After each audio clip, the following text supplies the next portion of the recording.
Coming to you live from Darshan Studios, it's Zinc Comics Exposition with your host, Brian Payne. That's me. Hey, let's put on a show. I'm joined in the studio by the vibrant velvet voice of my lovely wife, Skywalker. Good evening, Dowsabel. Hi, husband. Okay, now again, we've been reading. Last week we've been teasing it for a long time, and we finally got around to starting Tezuka's Buddha. Osamu Tezuka is a manga artist from Japan and is known as the godfather, the god of manga, or the god of comics. He's known most as the illustrator of and creator of Astro Boy, but he's known for several other works. He's basically the god of manga in Japan and has done manga for years. Ode to Kirihito is one of my personal favorites of his. MW is another one I enjoy. And we're currently reading Buddha, which is Tezuka's 3,056 page, 8-volume epic. I read this once before from the library, but I recently got it complete set on eBay, and I wanted my wife, who's a Buddhist, to read along with me. However, it's loosely based on Siddhartha, as we're finding, and also contains a number of fictionalized characters. I'm just wondering, Sky, do you find that problematic? No, it's a book, and there's all kinds of stories written about the Buddha in which they may have fictional characters around the story, or he shows up in fictional books. So that's no problem. Yeah, we were both talking that we've read Siddhartha by Hermann Hesse, but I can't remember whether it was an accurate portrayal or whether it also was somewhat fictionalized. But that's one example of what you were talking about. My thought on that is, with all these fictionalized characters, is as a lapsed Catholic and someone who only knows Buddhism peripherally from being married to a Buddhist practitioner. I've heard that anyone and everyone can achieve Buddhahood or was once the Buddha. Can you expound on that? Because that's what I feel like these fictionalized characters, they may not be the actual Buddha, but perhaps they are Buddha, a Buddha. Does that make any sense? And is this some sort of Vatican insanity? No, the monk Brahmin that they have, that character, he thinks Tata, the gang leader, is a Buddha. Because he's been sent out to find this new teacher who could be a god by his teacher, who's not enlightened, but he's a spiritual teacher. But so he thinks Tata is that one he's looking for, but he isn't. And so that kind of is, maybe it's kind of building up the suspense to find out who this special person is that they've heard tell of and that he's looking for.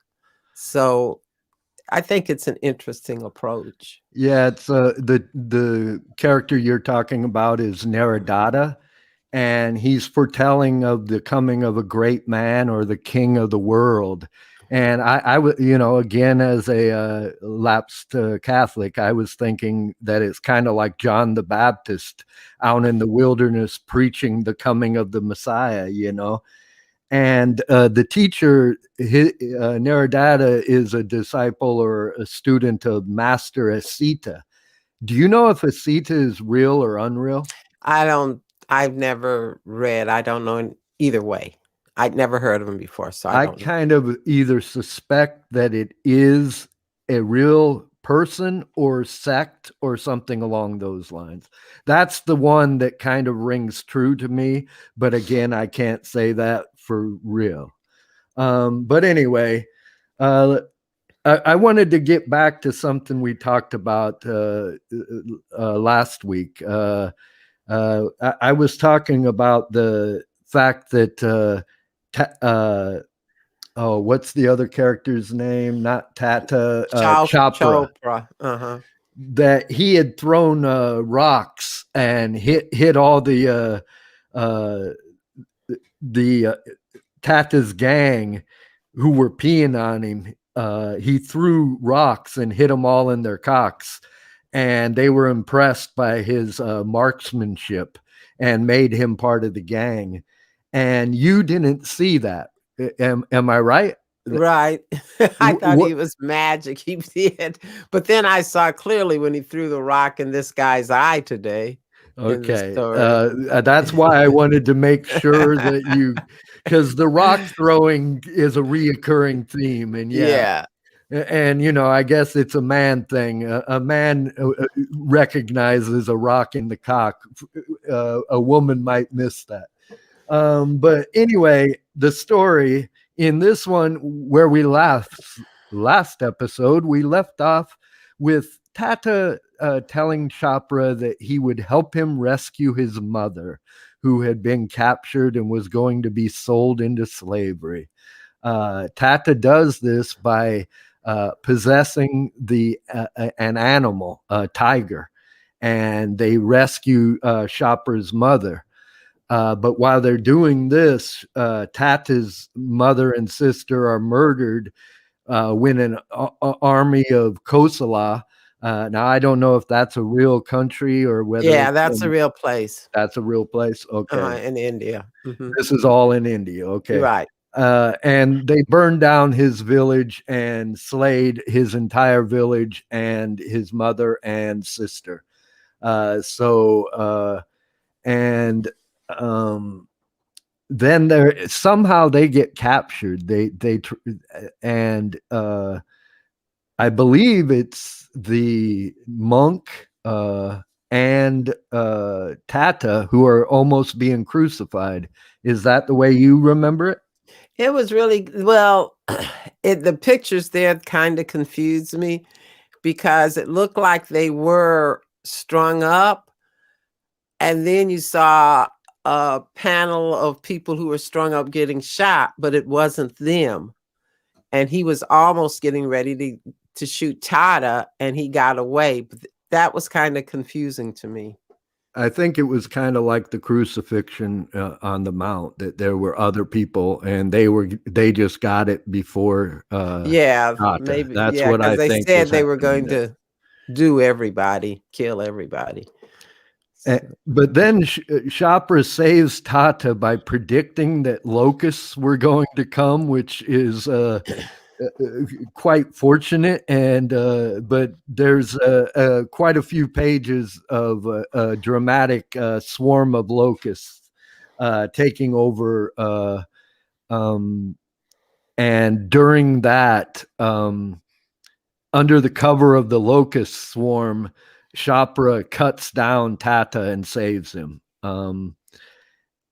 Now, there was one thing during this part that kind of cracked me up and makes me wonder about the translation.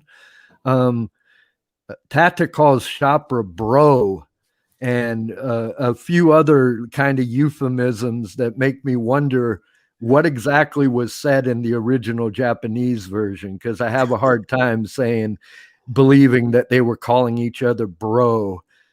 And did you catch that, or I didn't. Okay. I didn't think Yeah, about and there's another part where they talk about pimples on my ass and stuff well, like that was the general Yeah, so who I'm sent just everybody wondering. away. Yeah. And that's why he doesn't have any protection, and he goes into the swamp, and then the crocodiles or alligators are trying to get him. And Chopra ends up saving his life by killing the alligators, and they take him to safety. And then because his plan is that he's going to join the military. And so when the general who killed Tata's family wakes up and sees Chopra and finds out Chopra saved his life, he says, "I will make you my son because I have none." And so Chopra's on the way to achieving his goal. Right. Chopra saves General Buddha from an alligator attack. While he's bathing, and he sent his guard away, as you say, because he doesn't want nobody to see the pimples on his ass. But anyway, yeah, at the end of the third chapter, Chopra has become the adopted son of General Buddha. So he's moved up in the chain of the caste system. He's just jumped a caste or two. So I find that rather interesting. Anything else about this episode that you wanted to expound upon? Well, it is like episodes. It's like episodes of a TV show. So it's left, the chapters end well with you wanting to know what's going to happen next.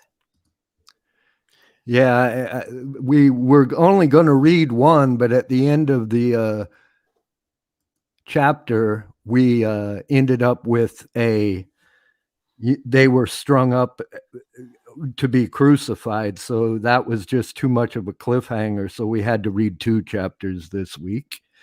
And we'll be reading another one next week. This is an ongoing thing.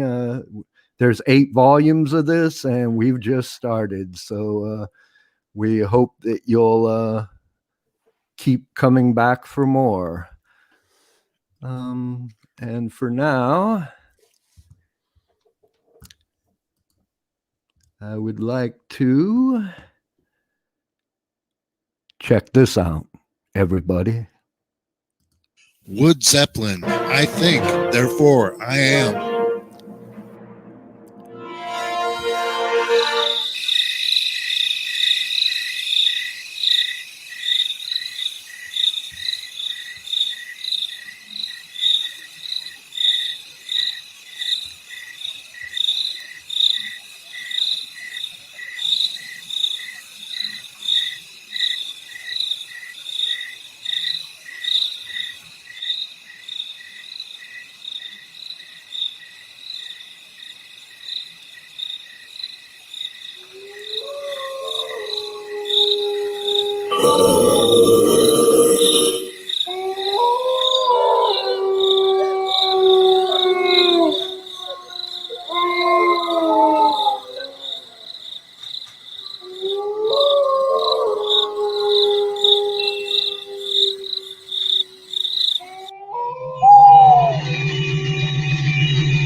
You may think that I break under pressure.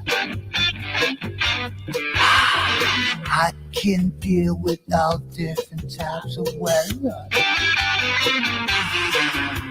I don't know what to say.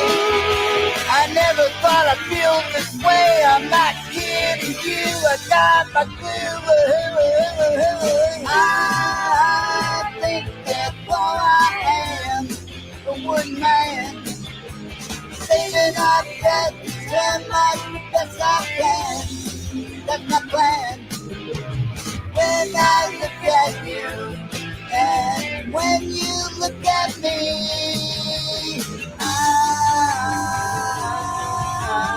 I always try to think out of the box. always put my shoes on before my socks.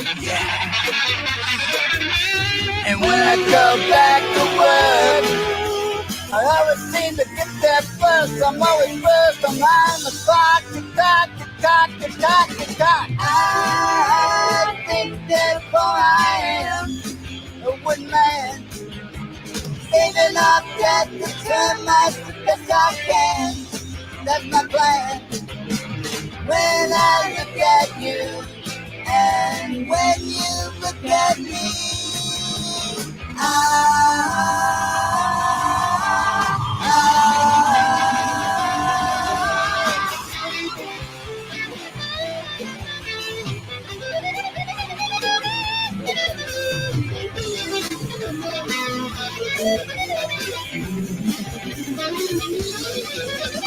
I think therefore I am a good man, saving up debt to turn my the best I can.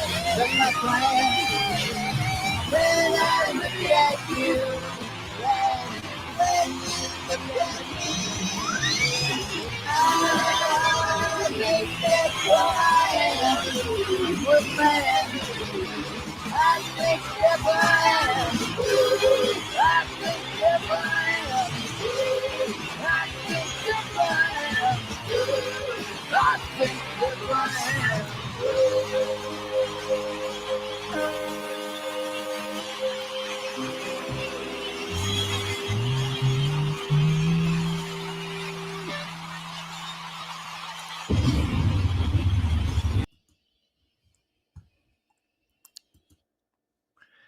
Catchy tune. That was I Think Therefore I Am by Wood Zeppelin, and we are now joined in the studio by Birch Reynolds himself, Wayne Kusy. How you doing, Wayne? Oh, pretty good. Thanks for having me on. Welcome to the program. I got a question. With Wood Zeppelin, which came first, the band or the concept? The concept. I was working on one of my ships, as you probably know. I build these big ships out of toothpicks, and someone dared me to do a time lapse of a construction of a small one. And I did this time lapse really fast, so fast that when you ran it through, when you compressed all the photos, it actually looked like an animation.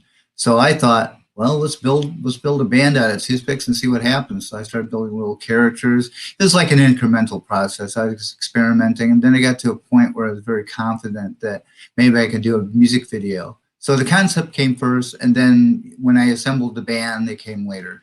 And it took a while to get the band to go, but we eventually got into the studio and did some recording. How do the players like the idea that you're kind of like the animatronic Archies, you know, that you're the band that's playing the characters. Are they all up for it, or did it take some arm wrestling? No. It was easy to get them on board for it.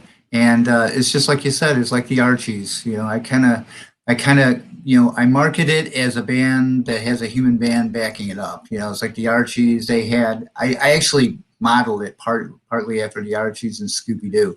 You know, you have a band that sings, but there's actually real singers that power the music. So, you know, like in the Archies, I forgot who wrote the song Sugar Sugar, but they're still alive and they're still on tour singing the same old song. But hopefully, right. We'll sing more songs. Yeah. Well, speaking of that, you got a new CD coming out, Staycation. Tell us about that.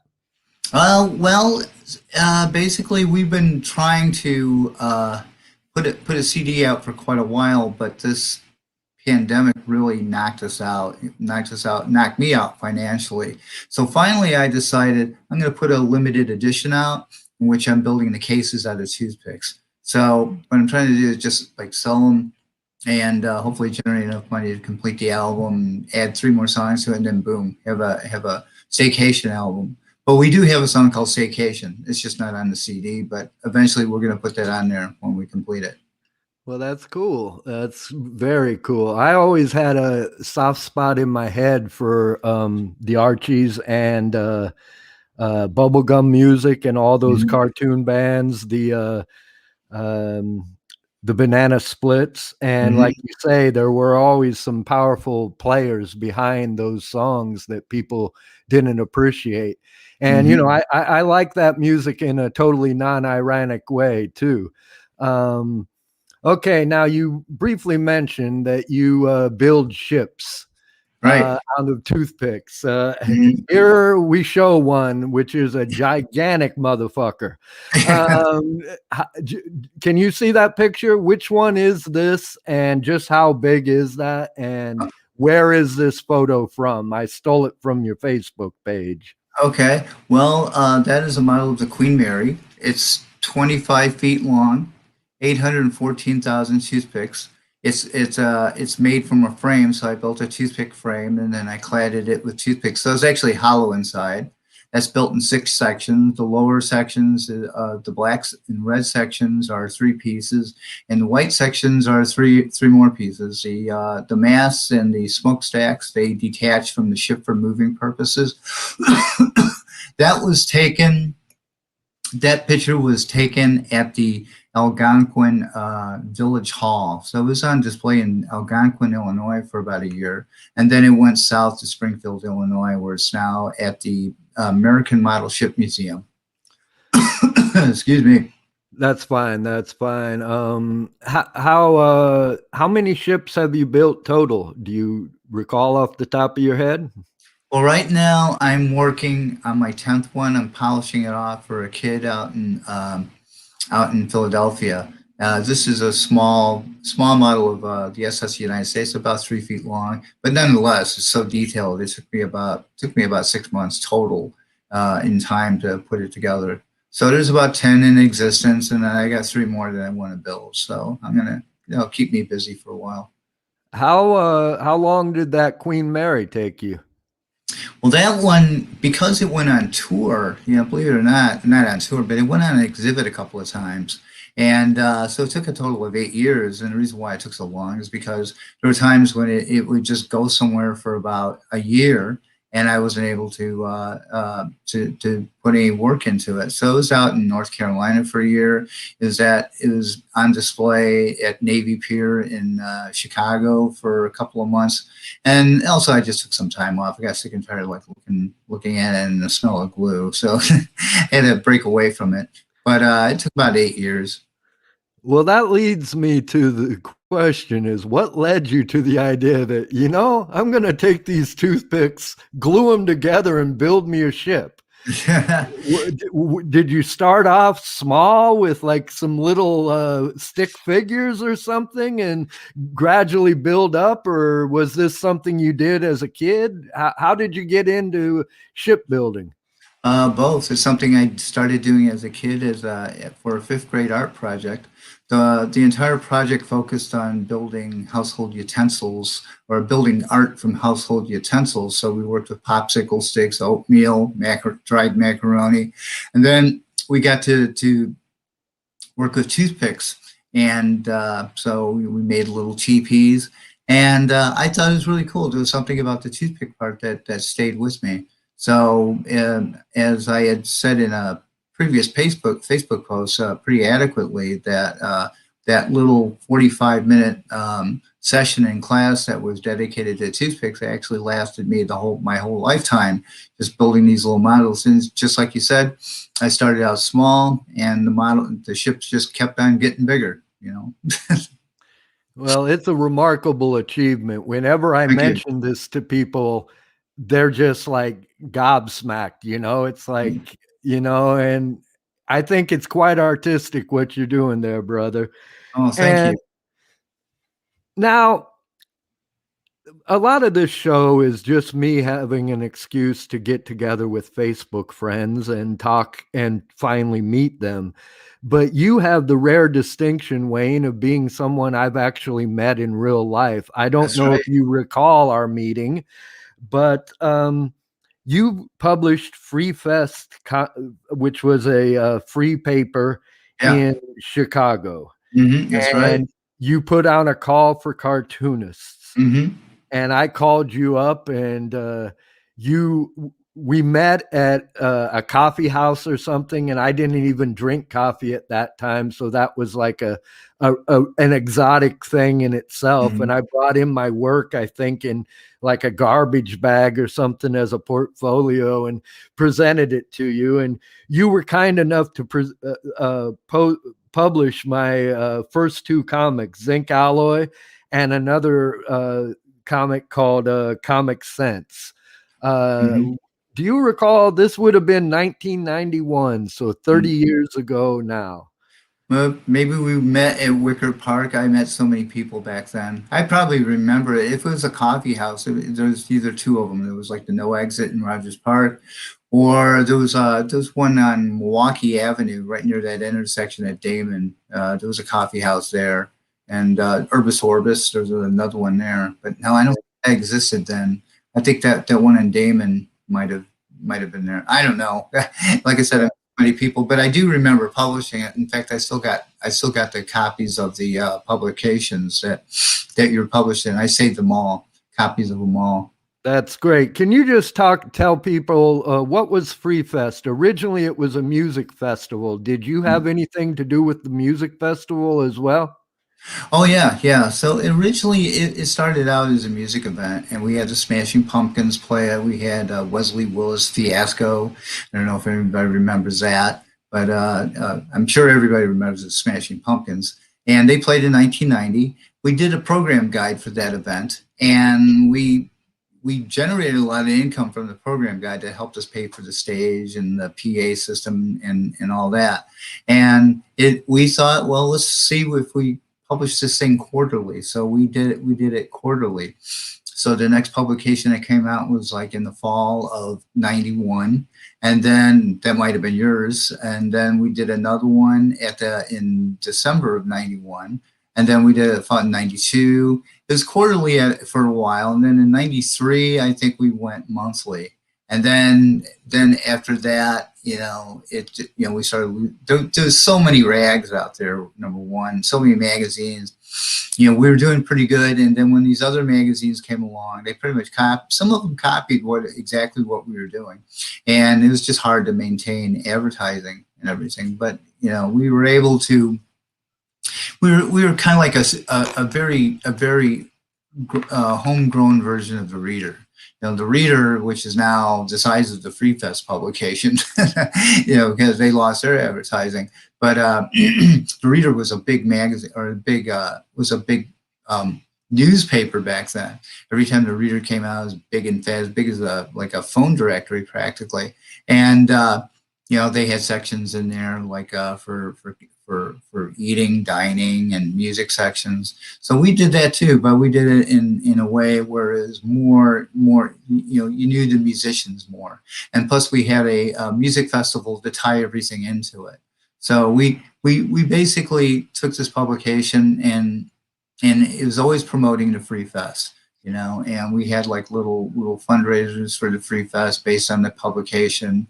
And for the time we had it going, and from the time we got kicked out of the park by the Chicago Park District and the mayor, Mayor Richard J. Daley, or which one that guy was, they kicked us out. But anyways, not pointing a finger, I don't think, naming them directly, but we had a good run, and it gave me a lot of new skills, offset printing, Photoshop. Let's see what else. Quark Express, PageMaker. So I went into computers, and I'm still doing the same techie stuff that I did back then, but I do it for the internet. Well, I sure appreciate the fact that you published comics in that Free Fest, because those were the first comics I ever drew, and you got me addicted, and I'm still doing the same thing 30 years later. And I don't know if you hadn't published those, whether I would have continued or not. I had just come off of a band myself that broke up. So what was the name? Asphalt Blue was my band. I could, man. I'm pretty sure I heard of that. I remember. Did you play at Phyllis's or Dreamers or anything like that? We played Dreamers. We played Zarbar, all the usual Oh, suspects. Czar Bar with Chester. Oh my. Batteries not included, all the Oh, yeah, usual Mark. places. Yeah. No So, batteries. Yeah. and now that brings up the fact you mentioned that you once lived right across the street from Club Dreamers. Yes, I did. I myself squatted in the Flatiron building, which was right across from Earwax. Hmm. And I used to work at CopyMax as well. This would have been, I don't know, 89 through 91, maybe, maybe Yep. even 92. Hmm.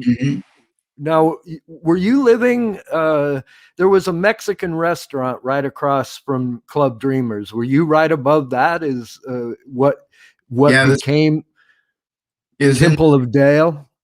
it was in the same building, or they were like right next door to us. I lived at 1509 North Milwaukee, and we Okay. had a drug rehab clinic on the first floor. And Joe Kelly of the Shadows of Night, there's a band that did that song in the '60s called Gloria. He was the guitar player, and he had like a blues band. And rest in peace. He passed away a couple of years ago, but. We lived at the very top floor. And I remember during those hot summers, we lived there, to answer your question, sorry about that, but we lived there, I think, from like 86. And then I moved out like about 89. And then I moved up to Rogers Park in 89. So I was up there for a while. And then I got the hell out of there after being robbed a couple of times. It's like, what can you do? So I moved to Lincoln Square. But going back to the 1990s, I remember we used to go across the street, and go to Club Dreamers. We used to see all the bands and all that. And I think I saw Nirvana. One of the last nights that I spent in Wicker Park is in July. I remember it was a hot night, and at Club Dreamers, you probably remember.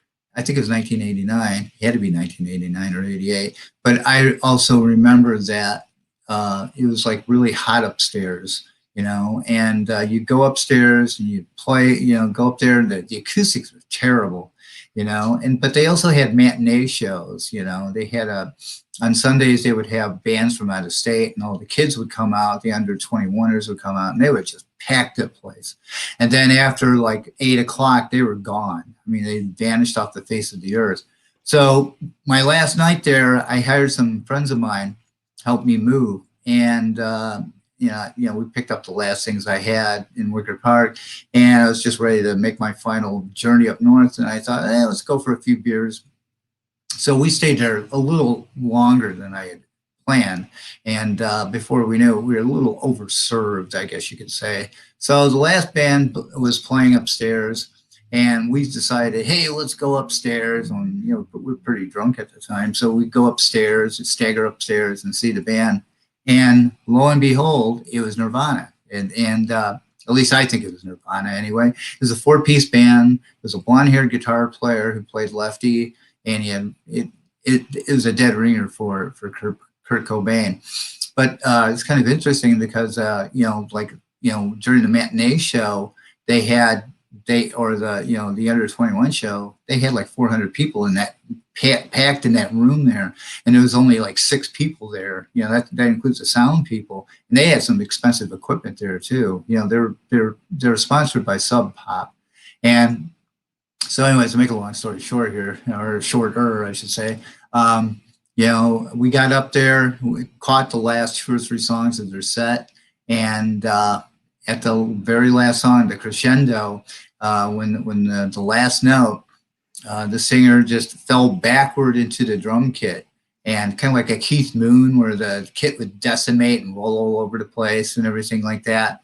And about two people were clapping, and I was like clapping too. I was like, hey, So it was just like it's just 2 people clapping, and I go up to the guy, and I was just going to shake his hand, right? I had no intention of picking him up from the floor, but he grabbed me by the hand, so I pulled him up from the floor, and I shook his hand, and he was sweaty as hell, man, dripping. It's hot up there, and he was just dripping sweat. I mean, it looked like he looked like he went for a swim somewhere. So, anyways, I congratulated him and say, "Man, good show, man. I really enjoyed it. And then that's all I remember, from that." And I would say like about 6 months later, one of those guys that helped me move said, "Hey, man, that band that we saw?" And I said, "Yeah, they're Nirvana, and they got this big hit, And I'm like, "What?" So about a year later, I picked up the album, and I looked at it and I'm like, "Yeah, that's got to be him." But I saw a 4-piece band that night, and there was only 3 pieces on that Nirvana album. So I still kind of have doubts, but it looked like him. So yeah, I figured, hey, that's great. I got to see Nirvana before they got big. There were a lot of great players in that neighborhood, and Yeah. people who know Wicker Park now don't remember what it was in those early years before. I mean, we're to blame partially. I mean, it got gentrified, Yeah. and we're to blame for that partially.